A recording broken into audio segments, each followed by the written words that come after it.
This is 7 News, the voice of the Central West. Tonight, more politicians come forward to condemn insulting behaviour. Amendments to the Murray-Darling Basin Plan pass Parliament.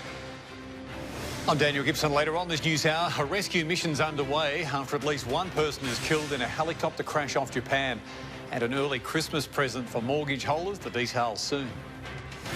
7 News begins now. Good evening. Multiple politicians across our region have tonight taken a stand against insulting behaviour. It comes after an Orange councillor refused to condemn the actions of Janelle Culverson. It comes as a standoff between the senior Nationals official and her party grows, with one member of the state parliament calling for her expulsion. In a video supplied to 7 News, Andrew G is tonight doubling down on his accusations. This wasn't a joke.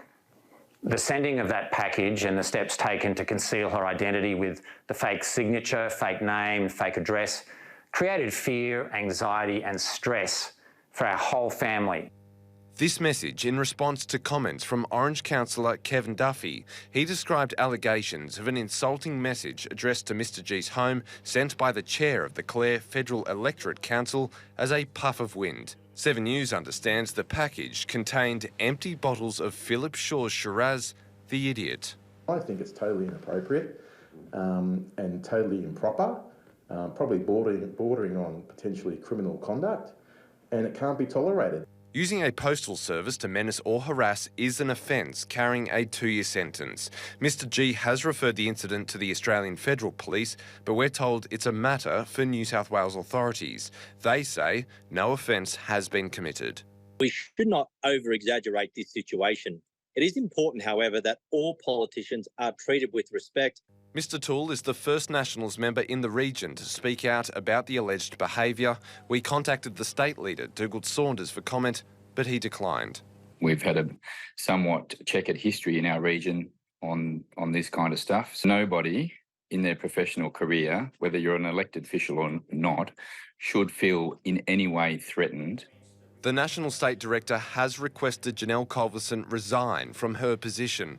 The party has not confirmed if the letter has been received. And that really, at the end of the day, is a matter for the members. If it's proven, well then really I think she should be expelled from the party. Janelle Culverson has not responded to our multiple inquiries. Ruben Spargo, 7 News. Cadia Mine has pleaded guilty to breaching air pollution limits on 2 occasions. The EPA launched the prosecutions in the Land and Environment Court over solid particle exceedances from the operation of surface exhaust fans.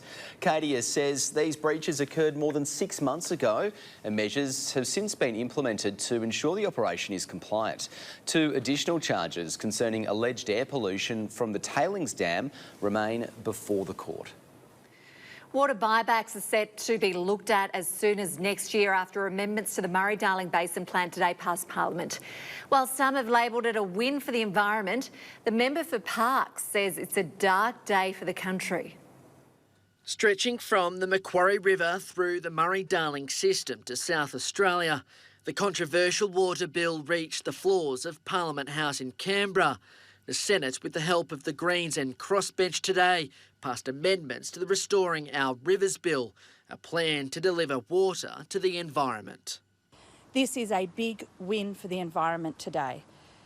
The member for Parkes, Mark Coulton, not so sure. It's a very, very dark day, not only for the Murray-Darling Basin, but for the entire country. As part of the Murray-Darling Basin Plan, 450 gigalitres of water is set to be returned to the environment by 2027. Water buybacks now on the table. They can purchase 450 extra gigalitres of water now without having a social, economic or environmental test. Voluntary water purchase is one part of this plan. We'll be continuing to work with states and territories on vital water-saving infrastructure. We'll continue to look at other options for recovering water. The opposition argues the bill will drive up prices at the supermarket checkout and will cost jobs. Its impact a daunting proposition for Narromine and Warren communities who are left reeling after the last water buybacks. Now, we've already seen the impact on Warren when Penny Wong 12 or 13 years ago purchased the water from the Twine and Pastoral Company. They will be quaking in their boots now, wanting to know what comes next. The government says they'll look at water buybacks next year. Hamish Southwell, 7 News. 2 people will face court over alleged armed robberies in Kelso. CCTV footage showed a car ramming a storefront before 2 men stole cash and cigarettes. Investigations into that incident and another led police to arrest a 38-year-old man and a 32-year-old woman. The man is now facing multiple charges, and today he was refused bail and will face court next week. The woman facing 2 charges has been given conditional bail and will be back in court on December the 20th. A $1 billion project to turn waste into energy has been met by opposition as hundreds of locals packed out information sessions. Speaking to 7 News, those leading the proposal tonight address community angst, claiming there is already misinformation circulating throughout the public.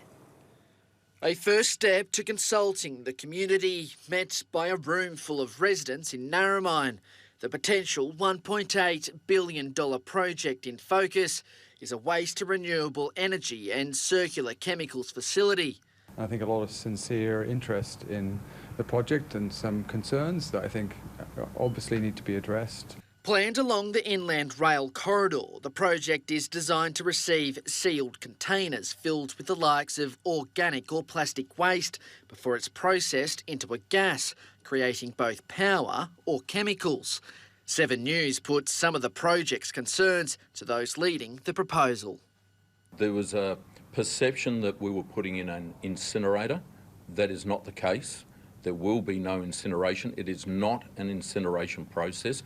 So it's an advanced gasification technology that basically takes waste and turns it into high-value products as opposed to burning waste and creating emissions. The waste previously bound for landfill to be made into chemicals like sustainable aviation fuel. We're bringing the best available technology that exists in the world today to address a problem.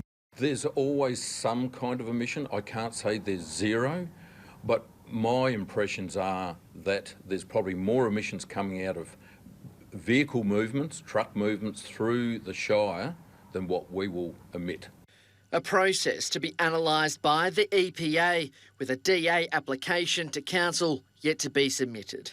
We've got a long way to go, and there'll be a lot more detail will come out in the future as we are compliant with all government departments and requirements. Hamish Southwell, 7 News. Wet weather across the region is wreaking havoc on cherry orchards, with excess moisture causing the fruit to split. For growers spending thousands to dry their crops, just breaking even this year could be a pipe dream. This is becoming a common sight in cherry orchards around Orange. At $5,000 an hour, a helicopter is setting off to fly low over the trees, drying the fruit between bouts of rain. This sort of weather, when the cherries are constantly wet, is when you get lots of splitting. So you need the chopper to get that downwind to dry. Raindrops gather on the top of the cherry, seeping inside the fruit until it bursts. But even if these raindrops are dried off, excess moisture in the soil can make its way into the cherry, also causing it to split. Right now we're at our second week of constant rain. Before this, the cherries didn't even know what rain is. So right now we're probably at 50% split. At Fiona Hall's cherry orchard Bite Riot, picking has already started, though some later varieties may still have hope if the weather turns. To have this weather in another 2 weeks is even more detrimental, because that's when we're in the peak of our harvest. So when the cherries are ready to harvest is the most vulnerable time. So some of these early varieties definitely will have damage. A confronting reality for growers who haven't seen a truly profitable season in a decade. The last time the cherries really went good and farms really made money, I would go back to about 2013. That was the last time really, and ever since then it's just been a roller coaster sort of thing. Look, at the moment you'd be lucky to break even. In another cruel twist of fate, a recent hailstorm left Martelli Orchard's apples badly bruised, a crop they now say isn't worth harvesting. Charlotte Wallen, 7 News. We're being warned that much of the Central West will be at an increased bushfire risk this summer. The National Council for Fire and Emergency has released its outlook with above average temperatures expected. The drying conditions mean there is a significant risk that areas of Western New South Wales will have an increased fire danger. We're being reminded to take action now and be prepared. So now's the time for everyone in New South Wales to be getting ready, making sure they've got their emergency plans in place. Previous years of above average rainfall have created high grass fuel loads. The summer rainfall outlook is uncertain, with the current El Nino expected to peak in December or January. Danny is here now for a look at how today's weather shaped up. And Danny, it's been quite warm out there and we've seen quite a few clouds as well. We sure did, Nick. And hello, Maddie. Hello to everyone at home. A lot of clouds and very little rain. It's definitely eased off overnight. Just 3 millimetres in the gauge at Orange today, while Dubbo didn't even get a drop. Winds picked up a little since yesterday. Westerlies around 30 kilometres an hour. Plenty of cloud about to trap in that warmth around Forbes. Cooler in Lithgow with about a 10-degree difference between the two. Orange a top of 18 degrees. Temperatures in the high 20s further east. Coonamble, you saw a top of 30 degrees. There's a big chance of there is a big change coming to skies near you. In fact, someone is going to reach 38 degrees next week. I'll tell you who a little later in the bulletin, guys. 38. Well, summer is certainly here. Thanks for that, Danny. See you later.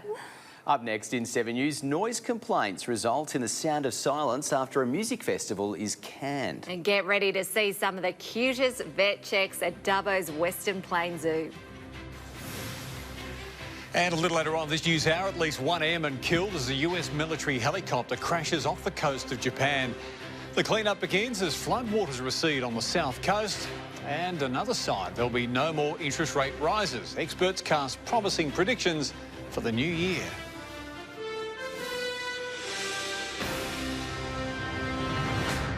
The Australian Rural Education Centre in Mudgee has apologised to the community. It comes after hosting the Zenith Music Festival over the weekend.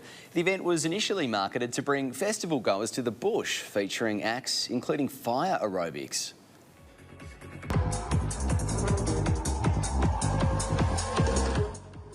Now, despite gaining DA approvals, management received complaints about noise levels and the event finishing times. The not-for-profit organisation has since released a statement revealing it wasn't their intention to negatively impact the community. While they wish to see a variety of hirers utilise the site, they say they will not host the Zenith Music Festival again. In a matter of weeks, the public could soon see a trio of newborn lion cubs at Taronga Western Plains Zoo. Opening their eyes to the world only last month, the young cubs have been bonding behind the scenes with mum Marion. Now, incredibly cute pictures have been released showing keepers carrying the litter for crucial vet checks. The cubs are receiving their first vaccinations and microchips along with being weighed too. The keepers giving each of them a tick of approval to now meet the rest of the family, including Dad Lawazzi. The cubs are tracking along really well. They're developing so quickly, like their confidence is pretty crazy. If all goes well, the cubs are aiming to go on public display just in time for Christmas. Firefighters have discovered new capabilities for drones during emergencies. At a recent grain silo blaze in the Riverina, the technology looked through the roof hatch to determine the amount of pressure inside. Thermal imaging revealed the fire level was dropping, which confirmed the approach by the emergency crews was indeed working. Fire and Rescue New South Wales say the discovery has the potential to speed up the emergency response to future solo fires. Still to come in 7 News, Carcoar Dam Sailing Club celebrates its 50th anniversary. And Bathurst Brad Shoemaker sets an unbeatable standard in the Fanatec GT World Challenge Amateur Championship. Tomorrow on Sunrise, the pushback against soaring electricity and gas bills. We reveal the cheapest energy providers state by state. You could be saving hundreds each quarter. See you in the morning. Welcome back. Bathurst Motorsport gun Brad Shoemaker has won the Fanatec GT World Challenge Australia Amateur Championship.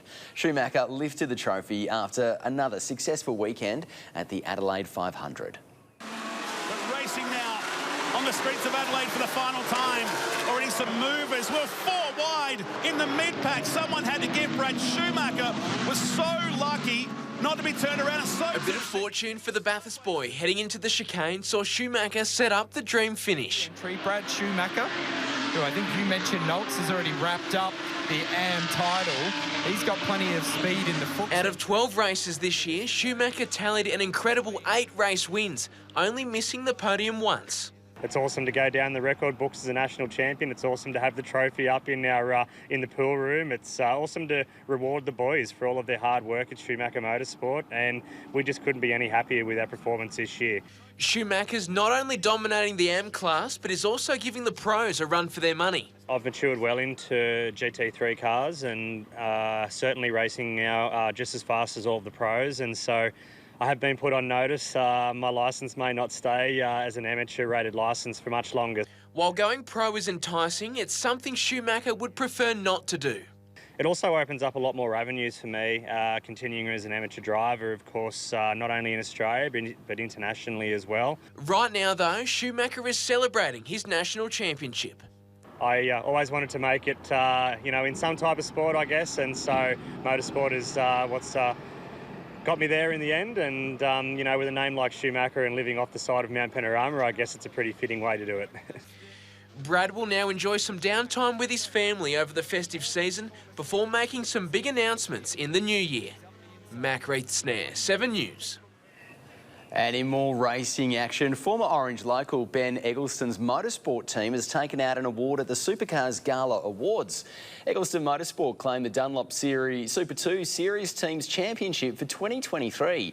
The honour comes after a great year for Ben's team, running in the series below Supercars. Bathurst Harness Racing Club braved some very wet and wild conditions last night as drivers and their horses went head-to-head in the first heat of the Bathurst RSL Soldiers Saddle.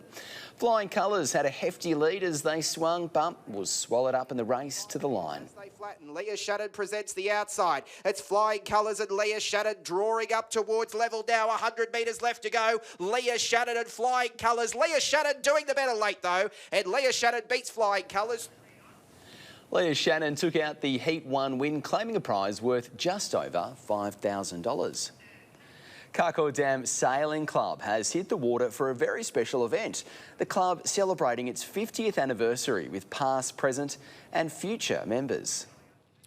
Hitting the water, going wherever the wind takes them, Carcoar Sailing Club was hard to miss, celebrating their 50th birthday in style with Sailability, an organisation that gives people with disabilities a chance to get out on the water. New sailors start with an instructor, and so they are in our 3-metre long yachts that are unsinkable. Also aiding in the celebrations were Central West Dragon Boat clubs from Orange, Bathurst and Forbes. I think it's just absolutely fantastic. If you think about that's a lot of years of sailing out here, and I think it's actually fabulous to see that a club is still surviving. The anniversary was a chance to look back on the good times the club has had, but it hasn't always been smooth sailing, particularly in recent years. At the end of the last drought, the water levels were very low, so it made sailing challenging. It was probably 30 to 50 metres lower the bank than it is now. We had a big storm come through and it tore the roof off the club, so we had to gather all the members and everyone pitched in. We got it repaired. Now the club is going from strength to strength, boasting 5 decades of fun on the water. That fun continues this weekend, with the club hosting their annual Merry Cat Regatta. Mac Reith-Snare, 7 News. Mudgee Race Club is gearing up for their biggest meeting of the year. The annual Mudgee Cup will be run and won tomorrow with some high stakes, and it won't just be prize money on the line. Stables will fight for a spot in one of the state's biggest races. The winner of the Mudgee Cup will qualify for the $3 million big dance at Randwick Racecourse. Up next in 7 News, Danny's back and she's got an in-depth look at what's happening weather-wise over the next few days. That's next. Hello again. Let's take another look at that weather picture. Today, a low pressure system brought more rain, storms and gusty winds to eastern New South Wales and Victoria. Tomorrow, those showers are set to continue while a high keeps the west dry with gusty winds in the south. Now, that high should move across our patch around Sunday, pushing those showers out to sea. Conditions should remain pretty dry into the middle of next week. Even with that dry weather on the horizon, there's still a little rain left on the radar for this evening. A chance of a thunderstorm in our south, while the rest of the Central West has an almost 0% chance of showers. The far south coast is really getting the brunt of that weather system. Looking at temperatures tomorrow, which is the first day of summer, by the way, and things should stick around the high 20s, light winds and a medium chance of showers in the afternoon. 28 degrees for Gilgandra, 29 for Nyngan, Mudgee a top of 26 degrees. We're starting our weekend with much clearer skies and light winds from the west, temperatures bouncing back into the 30s, 31 degrees for Nyngan, Coonamble a top of 31 as well. A very low chance of showers, barely a millimetre around Orange and maybe a thunderstorm in the afternoon as Parkes heads for a top of 27. It's a similar story on Sunday as that high pressure system moves across from the interior, so our conditions should be somewhat settled. Coonabarabran a top of 28 degrees, Forbes 27 and Orange a top of 20, partly cloudy conditions for you. Taking a look at the next 7 days across Dubbo, the sun should come out for the start of our working week. Temperatures climbing on Monday as we return to that 30 mark and Wednesday a top of 38 degrees.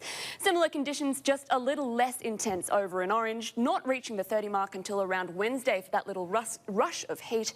Before that, overnight temperatures slipping back into the single digits despite the change of season. So a bit of rain at first, guys, but the first week of December should be pretty warm. Just tell me where to get those adorable little lion clubs. I know, they were very cute, weren't they? Thanks for that, Danny. See you later. And that is your local news for tonight. Thanks for watching. You can always catch up on our website, or of course, at 7+. Right now, though, Dan has your national news. Have a lovely night. See you again tomorrow night from 6 o'clock. We'll see you there.